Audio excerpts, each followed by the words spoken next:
Yeah, welcome to the Watchers, brought to you by the Watchers Digital Network. We have a really cool guest tonight. It's certainly going to be an episode that we haven't brought to you in our 2 years of doing this show. So this is going to be an exciting first time. We have a Tromette, and we're going to kick it over to her and kind of let her introduce herself to you all.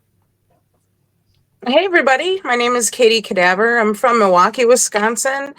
And as was mentioned, I am a Tromette with Troma Entertainment. I also do some alternative modeling, cosplay, makeup art, burlesque, producing, you name it. I'm kind of dabbling in all kinds of mediums these days. So, always looking for something fun to get into. So I just consider myself an artist more than anything, but definitely an artist very much inspired by horror films. Is it weird that I can tell you're from Wisconsin? Yeah, the accent. I always say I don't have one, but everybody picks it up. So I apologize in advance if it sounds weird. To anybody disgusted by Wisconsinite accents, please disregard. Yeah, That's correct. I'm sitting here with my Western Pennsylvania accent, like a Yinzer, so I'm right there with you. Wait till you hear me say the word moon, because I have been criticized my entire life for it. I get made fun of for mum because like I'm saying an MUM instead of MOM, like mom. It's mum. Yeah. Oh, see, for me, it's bag, like a grocery bag. Oh, Bag. I thought There you it said is. bay. To be honest, Bag. But Bag. annoying. Can you say Wisconsin for us? Wisconsin. Yeah, it's Milwaukee. All right. It's a little in there. Done with the cheesehead humor. We're good. Oh man, the Packers today kind of got smashed a little bit, or yesterday was it? Yeah.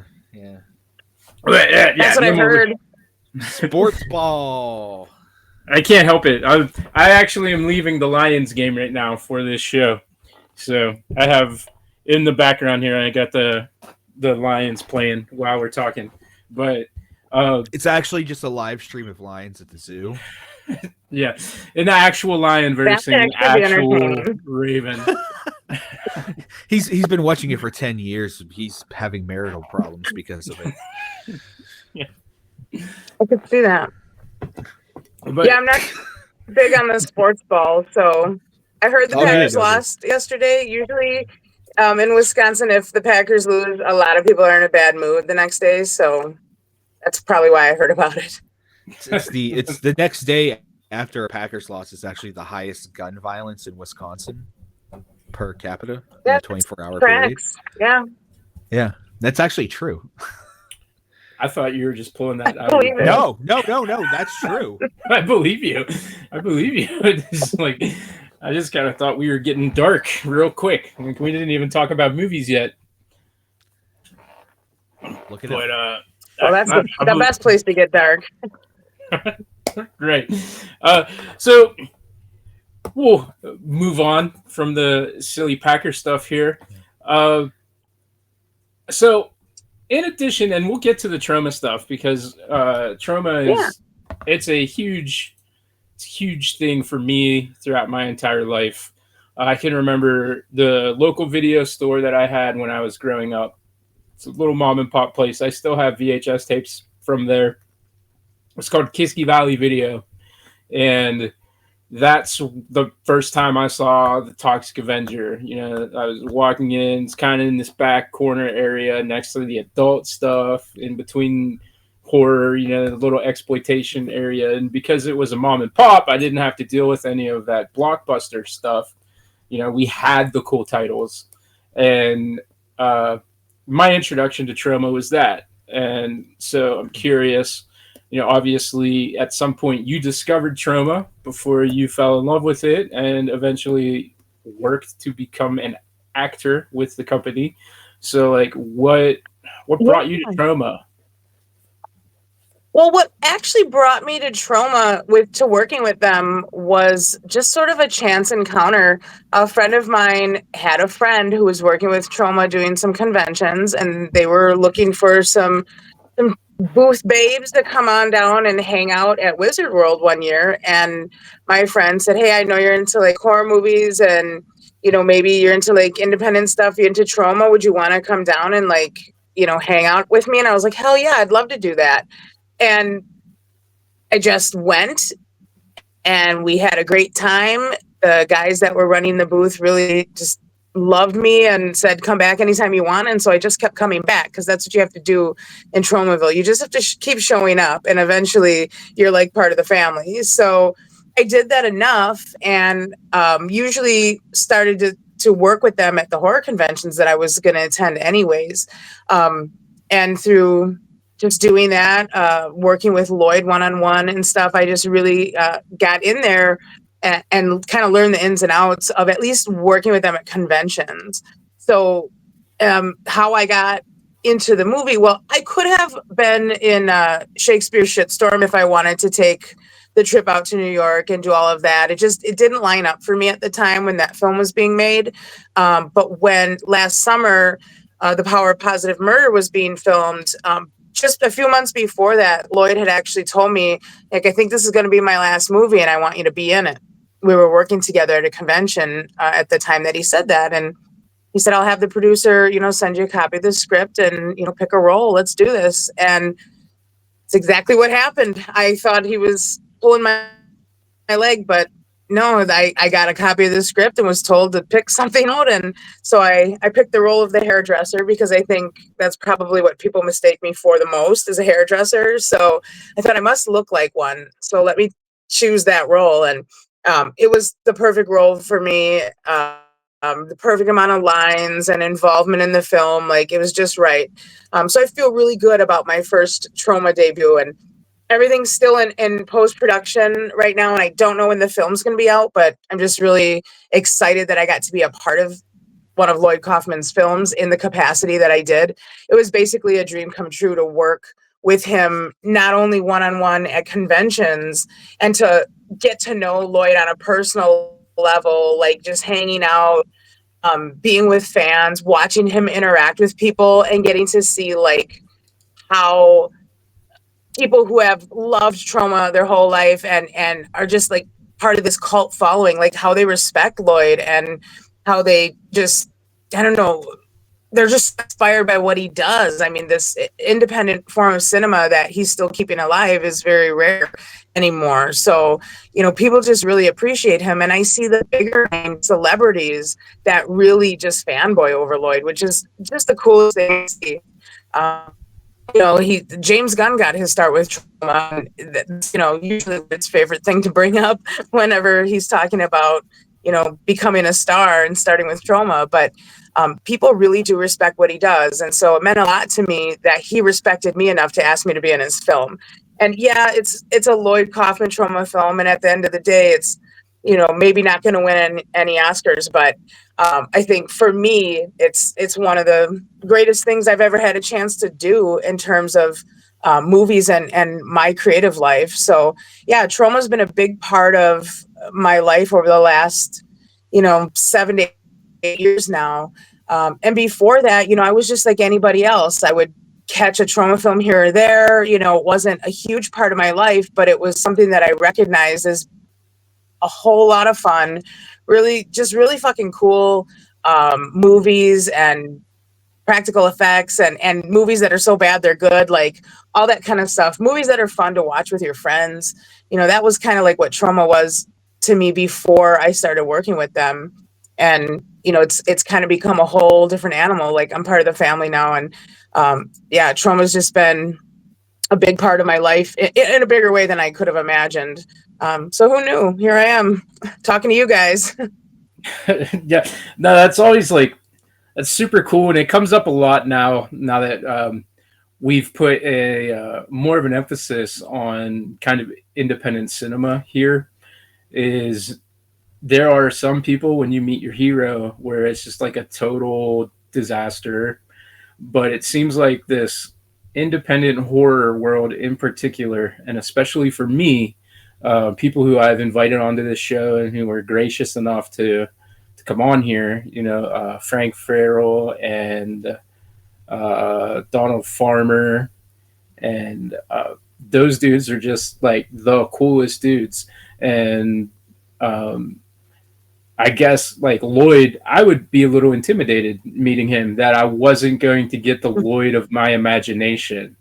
So like, what's it like chilling out with Lloyd Kaufman? What is the Lloyd of your imagination?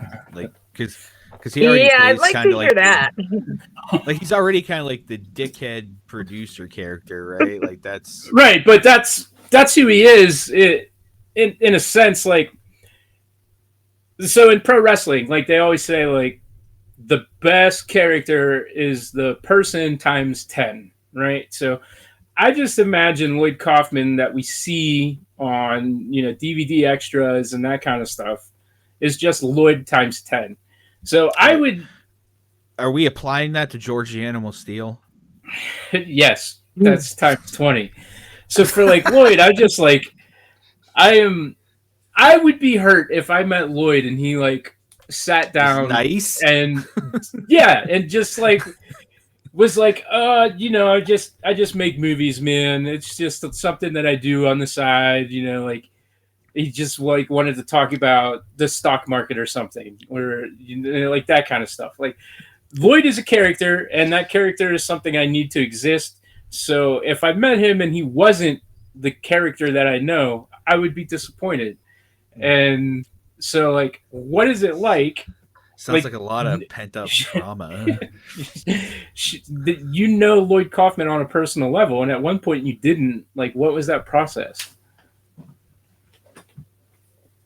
I mean, it's like he feels like my uncle in a way, like, like the kind of the crazy uncle that you got to keep occupied at the family gatherings. Like, he's definitely a character, right? But he's also just like a regular guy in a lot of ways too. But all of that stuff mixed together, like his brilliance for what he does, mixed with his kooky, regular guy self, it makes him a challenge sometimes and a joy other times, but always a legend. Like, doesn't matter what he does, it's like legendary, whether it's, getting,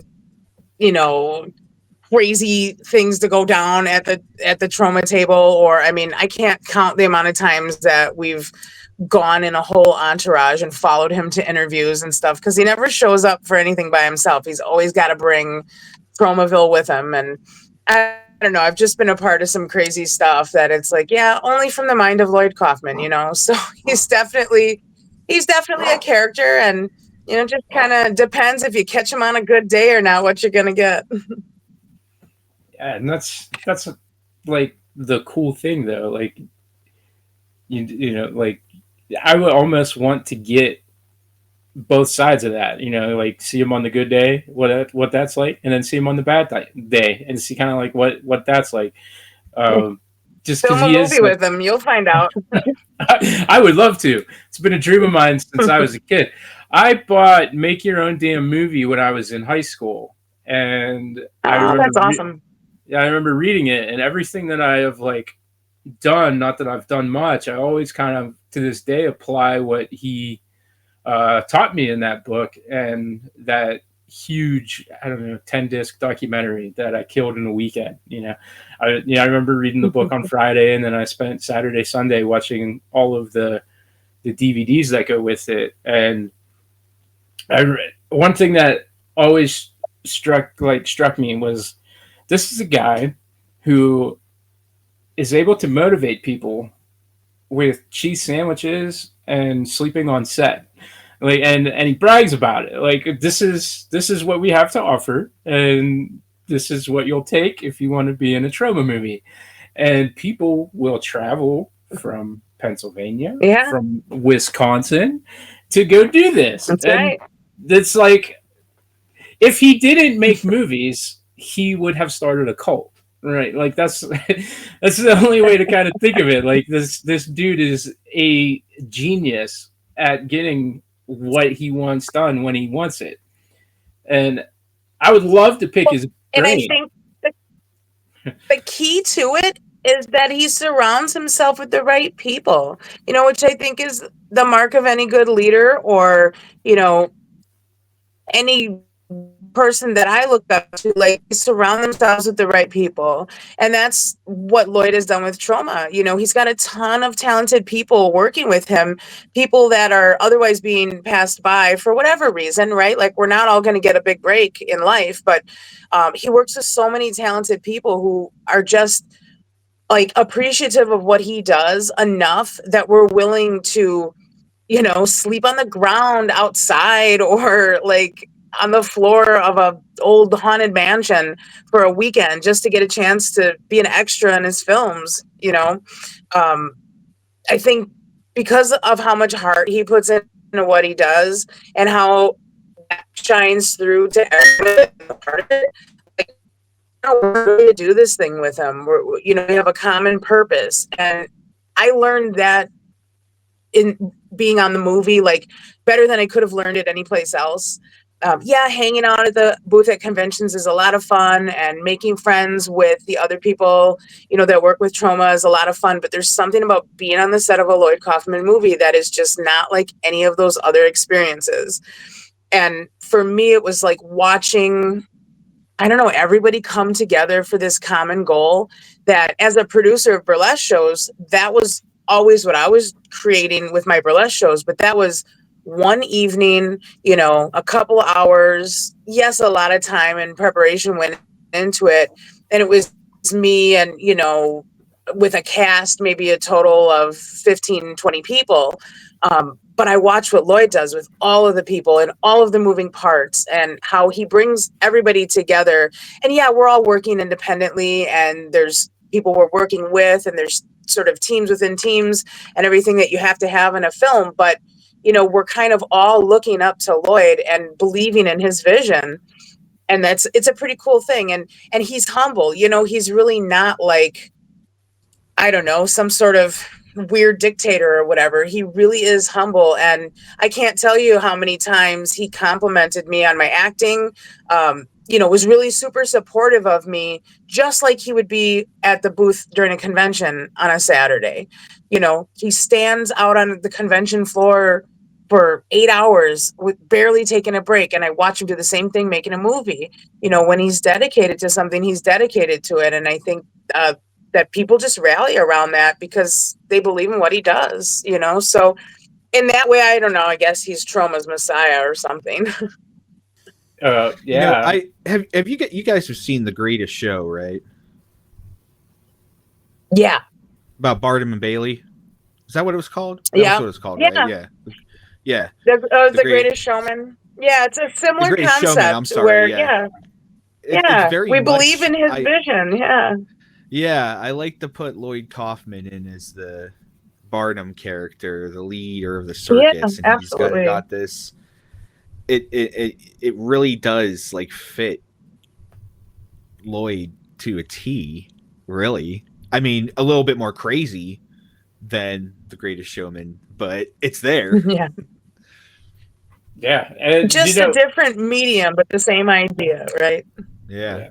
It's morbid, but I mean, he's like, what, 78 now? And it's like, how much longer are we really going to have this genius left to appreciate? And so, like, just for me, like, I just want the world to see it and appreciate it. And I hope Trauma can continue to grow. And I was disappointed. I was hoping that maybe the mainstream might catch on a little bit with this Toxic Avenger remake. And that kind of came and went, and nobody cared. Well, I mean, the original cartoon did that too. It came and went. Well, the original, that you say that, but that was a huge part of my childhood. I'm not saying it wasn't. It does have a cult following. I'm not saying that, but it was the precursor to Captain Planet, as far as I'm concerned. And it was severely underrated then, just as it is now. And look, the remake got right, I think, and I don't say that about a lot of remakes of classic films. So I really think get a huge mainstream success, I think it's going to start, you know, people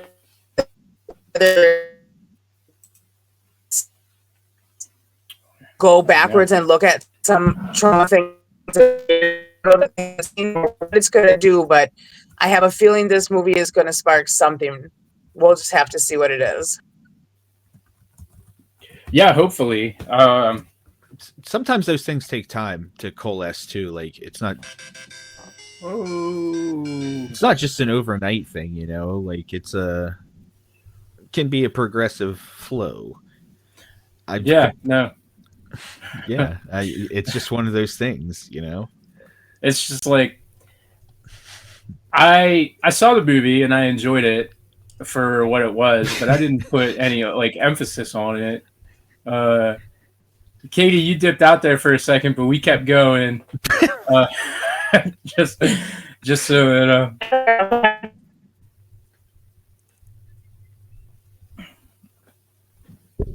I think we're probably my internet connection during the thunderstorm. Oh, that's right. There was a storm going on. You're cutting in and out a lot. Try something. Do you want to like pause for 10 minutes and we can like try again? Maybe. Okay. I'm gonna stop the recording. Well, hold on. Let's see. See if this works here. Oh. Okay, I switched over to the Wi-Fi connection. I was worried it wasn't going to be stable, but maybe it'll be more stable than the other one was. I think you're actually a little bit more clear now than before. Okay. Yeah. Got it. Yeah, it's like a severe thunderstorm warning just came across. So I don't know. Maybe my cellular connection isn't as good. Oh no, you're great now. Yeah. But yeah, man, the Toxic Avenger remake, it was decent. I'm hoping that crowd that made the Terrifier what it is maybe catches on to it. And I think in a lot of ways what they're doing over there, Damien and crew are basically kind of resting on those laurels that were created by Lloyd and Troma, you know, back in the 70s. So it's an interesting time for sure to see these independent movies, you know, making hundreds of millions of dollars. And I think absolutely they owe everything to Troma in that regard. But with taking like your personal relationships aside and just kind of moving them over, what is your favorite Troma film? I'd have to say Romeo and Juliet is my favorite because I just love a nasty love story. Yeah, okay. That's a good answer. That's another one that I feel like I discovered in high school. Like it came out right around the last couple of years that I was in school. Mm-hmm. I remember picking the DVD up at a Borders Books. Oh, nice. That definitely dates you there. Pretty sure we watched that at your house the one night after recording. Yeah, that ages me a little bit with the Borders reference. But yeah, that was a good era. That was, I don't know, it was a little bit of a renaissance where this like younger generation that we were a part of was kind of discovering these movies, and it wasn't too far off from when Citizen Toxie came out. So yeah, that's another good one. Yeah, I've been rewatching the Toxic Avenger films in preparation to watch the remake, and in my opinion, they still hold up. I think 2's maybe the weakest when they're in Japan, but yep, I would agree. 3 I always liked. I don't know if it was because I liked that Sarah actress or not when I was younger, but I was always partial to 3. But yeah, man. So I'm curious because you're the second person that we've had on that has like a history with Burlesque, and we didn't get a chance to talk about that with her, and it's something that like I think just from a viewing standpoint, I think like the idea of it is cool. I've never been to one, but you mentioned like putting a show together, and So I used to, I mean, it's not even close to the same thing. I'm just trying to relate. But when Sure. I was younger, I had a hot dog at the 4th of July party one time. I used to book backyard wrestling, and Yeah. I would, I would, I would sit there in study hall or whatever, and I would write these shows out, and I would collect people who were gonna, quote unquote, perform. And really, that was the way we did it. It was all real. We just beat the crap out of each other, but I was still writing stories and like creating these like weekly in my head TV tapings, even though it was just like a bunch of us kids that kicked the crap out of each other. But outside of that, or maybe like producing this podcast, which is probably a way better comparison, I haven't really like put a show together. When we film, it's as chaotic as possible. Like people don't show up and we rewrite on the fly. And so like when we make movies, I don't even consider that to be like producing. But I'm super curious about like what goes into building a burlesque show. Well, for me, the shows that I put together usually have a theme associated, and my burlesque collaborative is called Grindhouse Tees.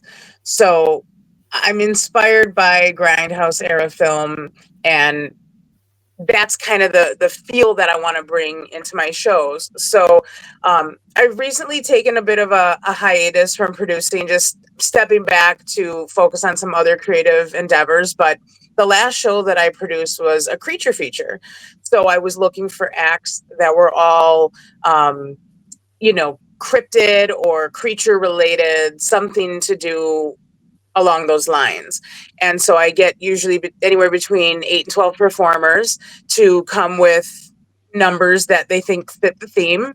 And I put those numbers together, like I order them in a show, and I have, basically a musical component that goes along, usually a DJ or sometimes bands. Typically a DJ works better though, because then the DJ can play the songs for the performers as well. So we kind of try to tie all of that together to create a visual experience for the audience.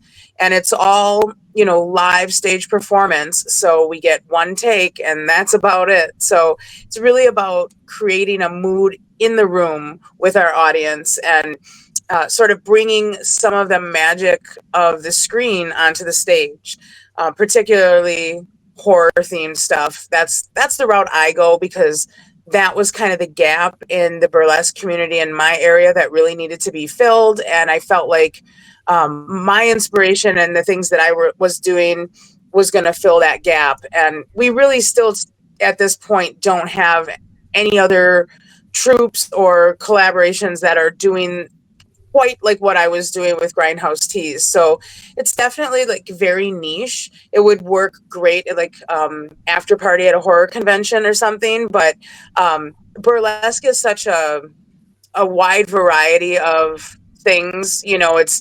It's a broad art form, and then a lot of subgenres therein. So horror burlesque or gorelesque or whatever you want to call it, like very niche. So I was trying to create shows that really reflected that. So yeah, it was really about just creating a mood and an atmosphere and making our audience feel things with our performances. And I think Grindhouse Tees has been very successful with that.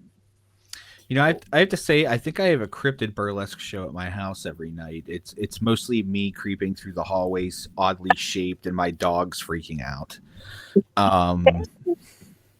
That's something. That's Everybody starts somewhere. That's right.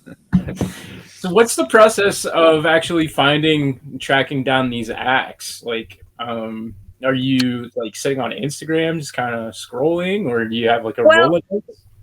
No, typically when you're part of a local burlesque community, you may already have a list of performers that you would go to.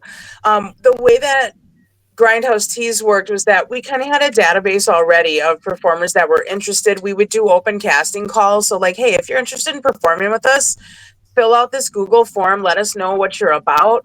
and what type of acts you want to do, like what's your style. Link a couple of videos here that we can, look you up and see what you're doing and see where you might fit. And then when we would do a show, hey, this performer says they have an act and such and such, and it'll fit perfectly with this theme. Let's contact them and see if they want to be part of this show.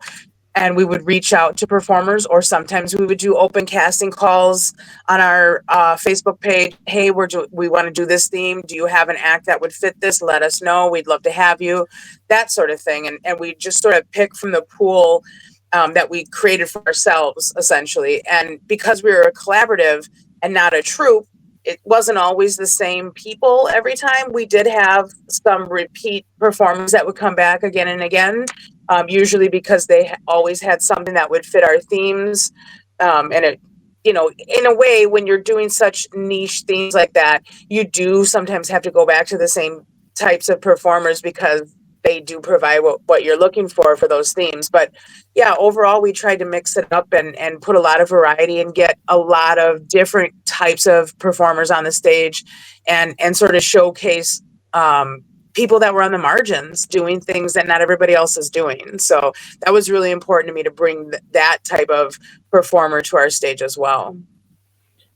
So you talked about variety, and that was going to be kind of my next question, because I think when you're operating in a niche, that becomes difficult. So when you have like 9 niche acts that are doing this kind of horror or burlesque, like creature feature or whatever, like how do you take those 9 very niche acts that are all kind of similar and pace it out to be different and have a variety offered within those like 9 people on your show?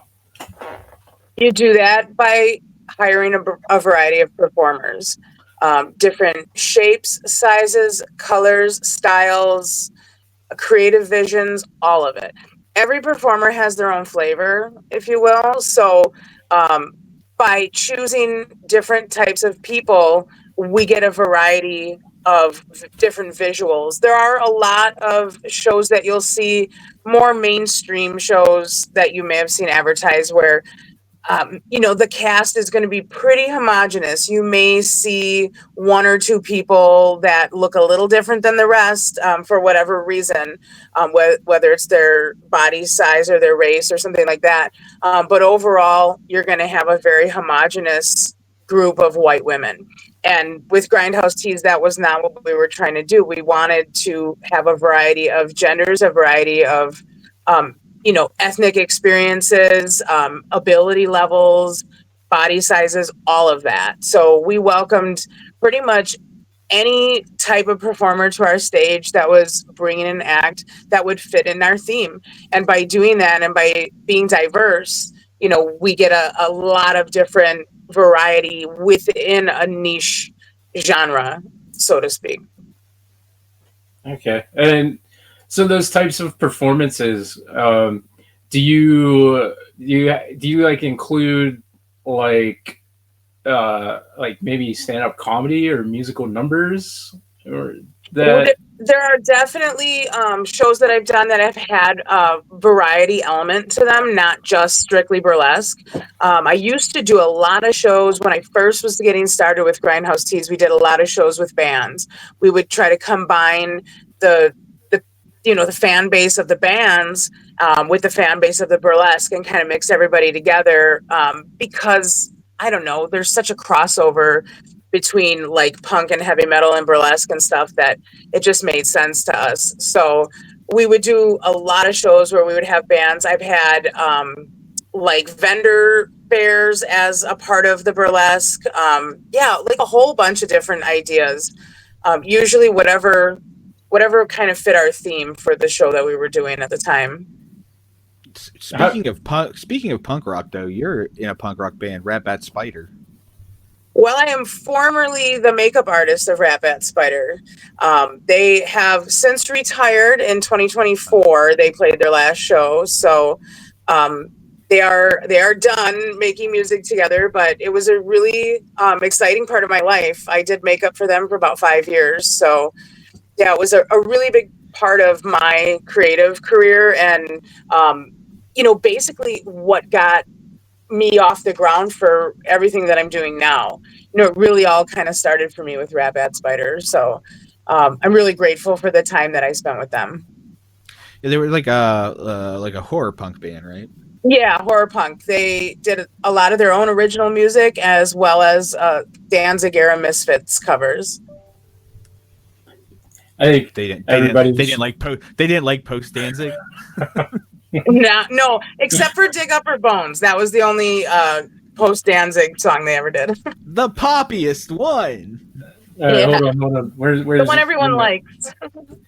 Whoa, there we go. I'm trying to show off my Misfits tattoos. But I love all era of the Misfits for different reasons. Yeah, I was gonna say, like, that's a hill that I am prepared to die on.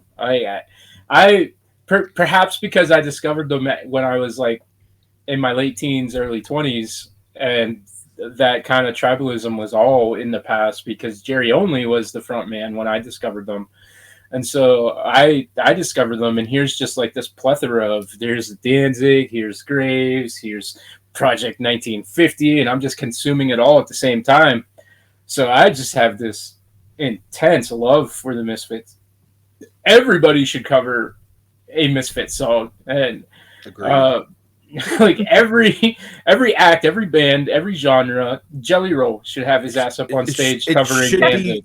Everybody should cover Where Eagles Dare, and that's it. That's all you're allowed to cover. That would be interesting. I mean, everybody's just got to say one thing. I ain't no goddamn son of a bitch. You better think about it, baby. Like, how hard? Just do it. The Misfits did it. They did it with like 4 chords. Have you seen the Misfits? Have you seen them like in any of their Yes, lineups? I saw them when they played Rosemont, Chicago in 2019, I think it was. Yeah, okay. Pretty sure it was 2019. Yeah, pretty sure. I've seen them a few times, but it was always with Jerry Only as the only. Yeah, I saw the original Misfits reunion show there.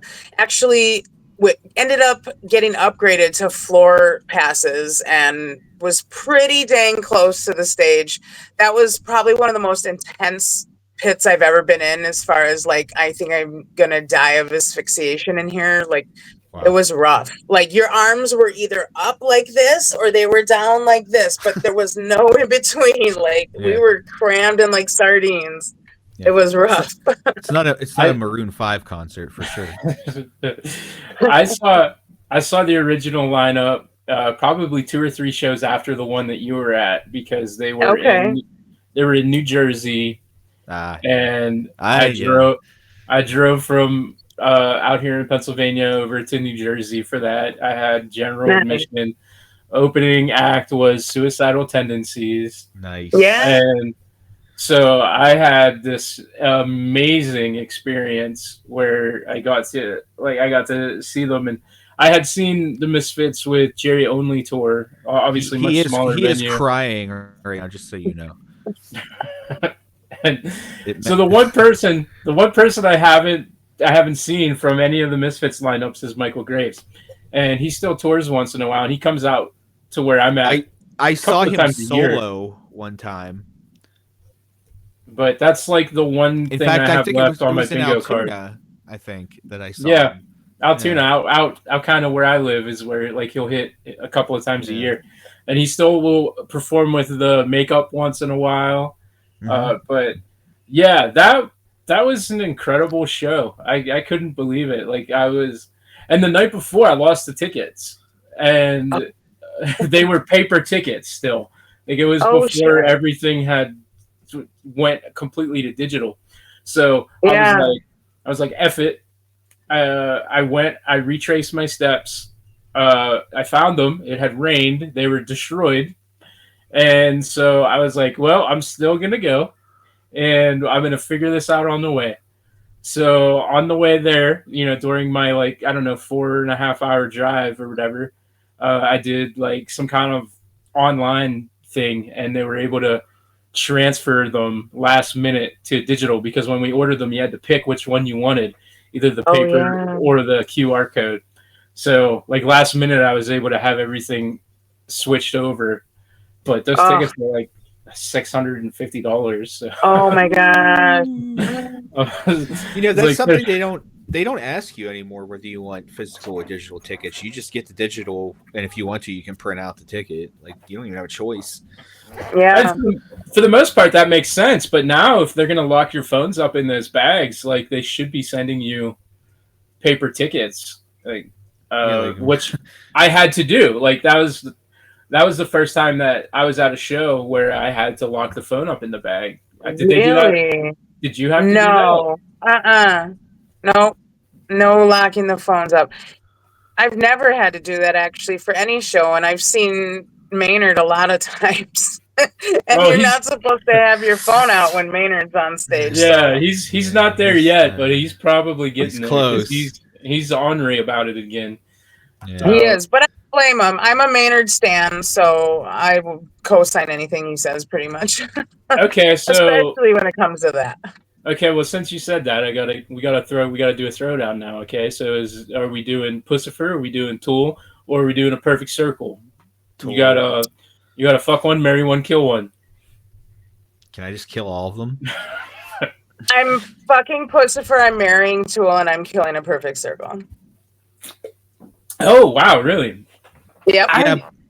I didn't care for them because I thought they were trying to do post-hardcore, which was like the fashion. Don't get me wrong. I love a perfect circle, just not as much as I love Tool and Pussifer. So. Okay, that's fair enough. I think I was introduced to a perfect circle before I discovered either of the other bands. I was, being honest. Yeah. Me too. Actually, so was I. Yeah. Might just be our because they were the most radio friendly between. Yeah. Well, Pussifer just wasn't popular yet at all, and between Tool and a perfect circle was definitely more radio friendly. And if that's where you were getting your music, which most of us were in the '90s, yeah.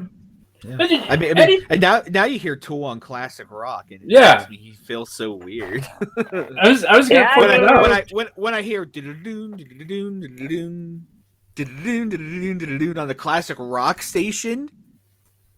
Yeah, Lateralis was 2001. I think that album came out. So it's just now on, but it freaks me out hearing it on a classic rock station.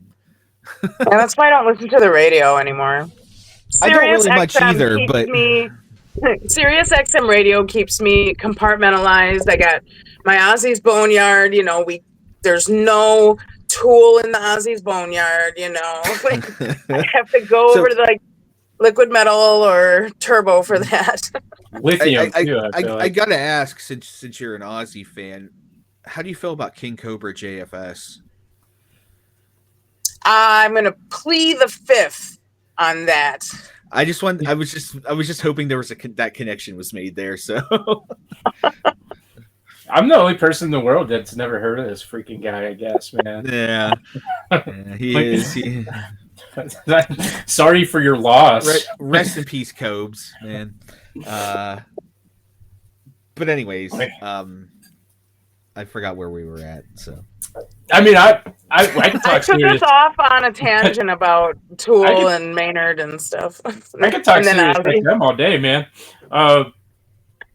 I've been a subscriber for like 10 years. I love it because and I'm still discovering music. Like if I was just following like a Spotify algorithm, it would just be like the same shit that I always listen to. So that's the exact reason why I still do Sirius in my car. Yeah. Yeah. See, I actually don't hate Apple Music's recommendations because you can just put on a whole station of things that are like vaguely, remotely associated with other artists, and it'll just start playing like stuff that's associated with that. And we can hate on Apple for whatever reason that we want to hate on them for, but to me, who use Spotify, Pandora, what was Tidal? I use Tidal too.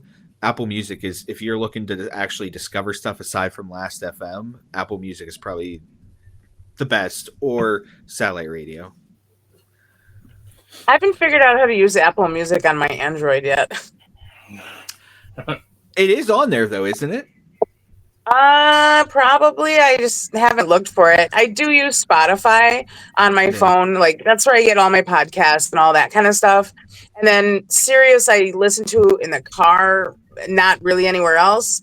But I think for me, it's like my ADHD style of listening to the radio is like in the car, quick bursts. Sometimes it's only 15 minutes or something. Whereas if I'm putting on Spotify, I'm letting it play, I'm letting it go. So for me, I don't know. It's like if I'm going to let it play, sometimes I like it to be what I want. You know, the playlist I'm choosing, I want to hear this music and I might not want to dive into the newer stuff. So I really appreciate that I have those short bursts in the car with Sirius XM and I can get some new stuff or I can, you know, even just hear about what's happening in music because we still get a little bit of music news and stuff like that. I kind of like the idea of radio of being delivered this stuff, but like without all the ads and all the bullshit. Like local broadcast radio here in Milwaukee is absolute trash, garbage. Like I feel bad for people who have to use that. Well, horrible. It's my favorite. These are my favorite stations outside of North Dakota. I don't got anything. I listen to Eddie Trunk religiously. I'll listen to him live. And then I will re-listen. Oh, you can listen to Eddie Trunk on Sirius too, I think. You know, probably the same thing. And now you can stream them or whatever. And I got really mad because I was listening to Eddie Trunk on my local rock station here one night, and he was getting ready to play King Diamond, and our local rock station went to commercial. When they came back, no King Diamond. They had moved the fuck on, and we missed all the King Diamond. Like, that's why Milwaukee radio sucks, because y'all don't play King Diamond. I thought... I mean, we could probably argue whether or not that's a sucky thing or a good thing. It's a sucky thing. That's a fact. Like when I hear King Diamond, I just want to fight people. I don't know why. I don't know. He invokes violence. I don't know. Did you ever You're just jealous of the falsetto. That's what it is. Did you ever hear that? Gene Simmons tried to sue him in the 80s when over the makeup. But I know we went off on this tangent and it's fun and everything. But I wanted to ask you about the VHS Vault podcast. As podcasters and horror fans, let's talk about this for a little bit. What's the story with it? Until I reached out, I actually had not been aware of it. Well, you know, small time podcasts, we don't get a lot of advertising dollars, but it is one full season so far. My partner, Owen and I, podcast partner Owen and I did this back in 2023. We started we connected over our love for horror movies and we're like, we should really talk about this on a podcast. Like, yeah, let's do it. And Owen's a musician and he's been recording music for a long time. So he had all the equipment at his house and it was like, we had just had a podcast waiting for us to make it. We were talking about horror movies anyway. So we're just like, hey, let's do it. So yeah, we got together and we just started talking about old movies. Owen collects VHS. And so he had a ton of old films that, you know, he wanted to talk about. And so our first film that we reviewed was Redneck Zombies, which is classic shot on VHS trauma. So that was a really fun movie to talk about for our first episode and to kind of kick off this friendship that we had around movies and sort of bringing everybody into it. And it kind of morphed from, you know, just talking about films in general. They're talking about like our favorite kills in movies or, you know, different types of genres. Like we did the Fuck, Marry, Kill, like, okay, these three movies, Fuck, Marry, Kill, like we'd do that back and forth to each other. And just like talking about what we loved about these crazy movies. So we had a ton of fun doing that. And we're hoping to bring it back for like a season 2, but you know, life has kind of gotten in the way for both of us a little bit. And things being as they are, you know, we just haven't been back to it. But It's one of the projects that I'm most proud of that I've done in the last 5 years. Really, I think it turned out really well. We got some really good content out of that, and some really great discussions about movies, and it kept me on top of my watch pile, which has been growing ever since.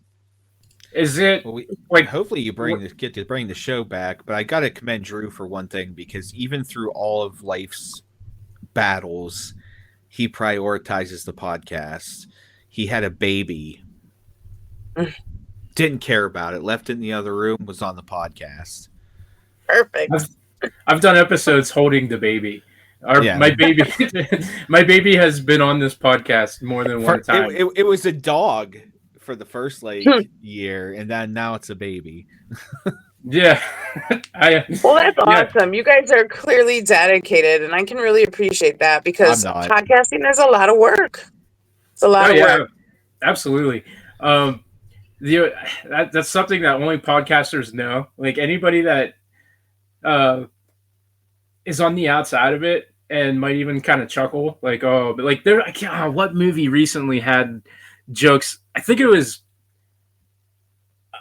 I can't remember. There was a horror movie that recently had a character who was a podcaster, and it was like a horror comedy, and the joke was recurring that she was working on her podcast. Like, she was trying to book the podcast or produce the podcast, and everybody was like, "Shut up, Megan. Nobody cares about your podcast."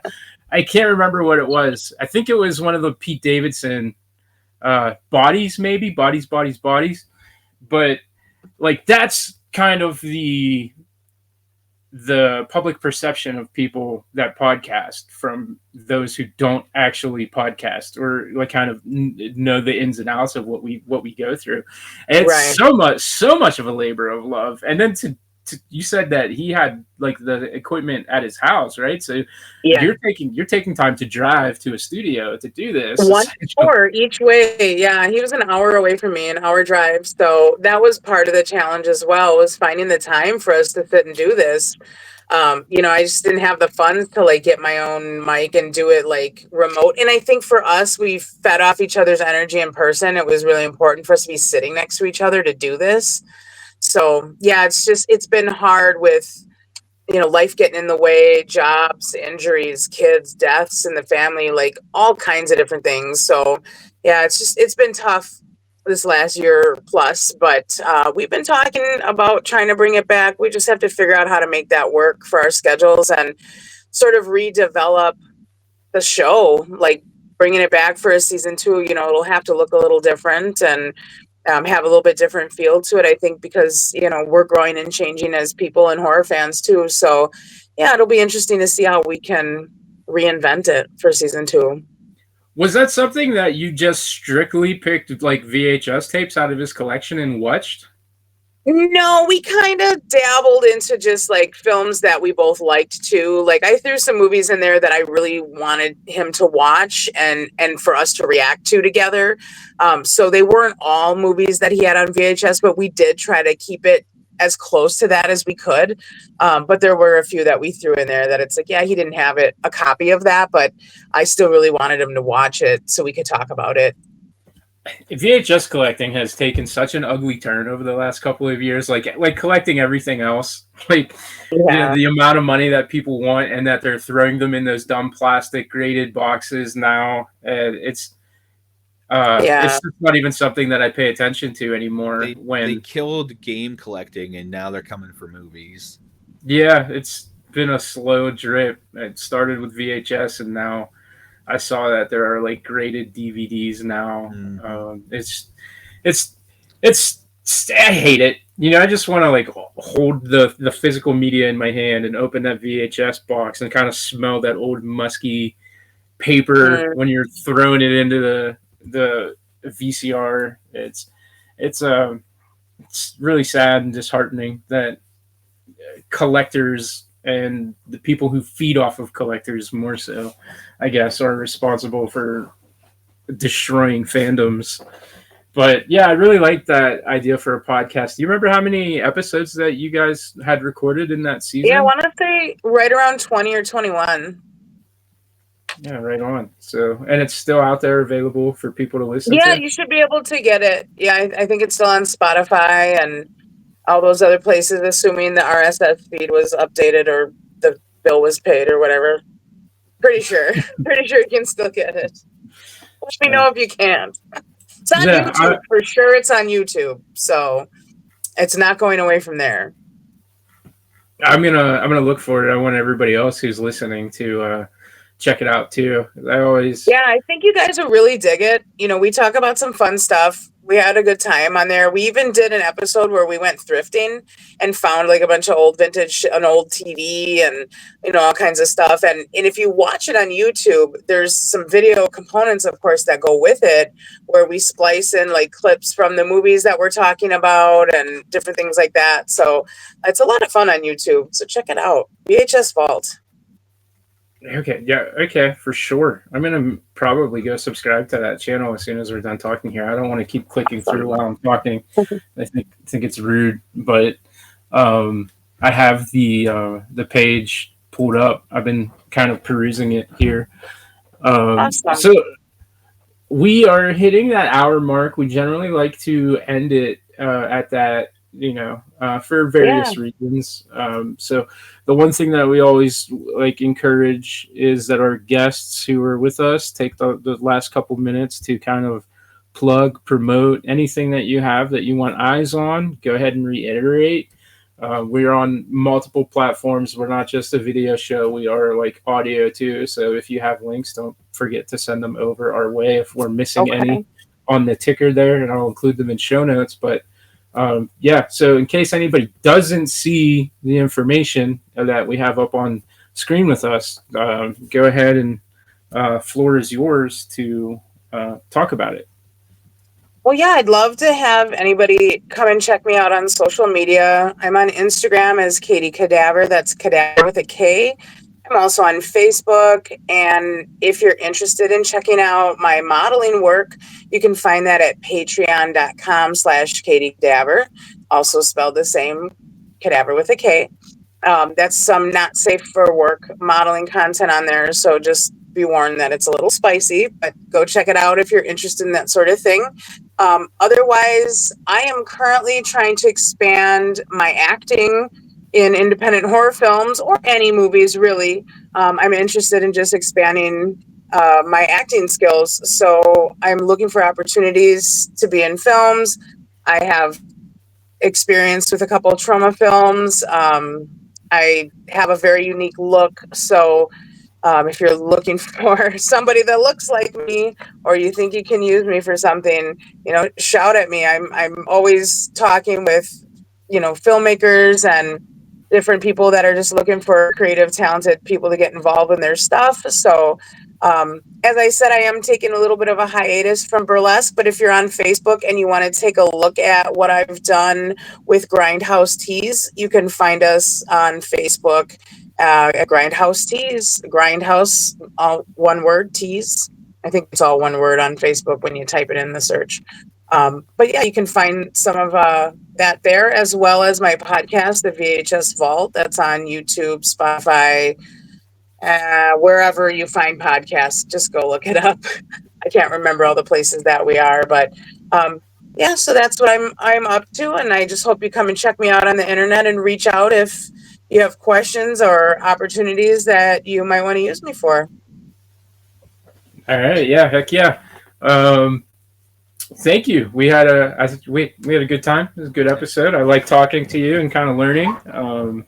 Thank you so much. We have an outro that we play, and you are no longer being held hostage, so you don't even have to sit through it if you don't want to. But everybody knows kind of how we end it, and we're gonna go ahead play our sultry outro with our sexy British voice.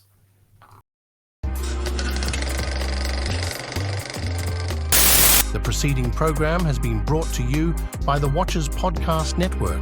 If you enjoyed the show, please like, subscribe, and share with your friends to help grow our network. Check us out on all social media platforms, YouTube, and wherever you get your podcasts. And until next time, thanks for your support.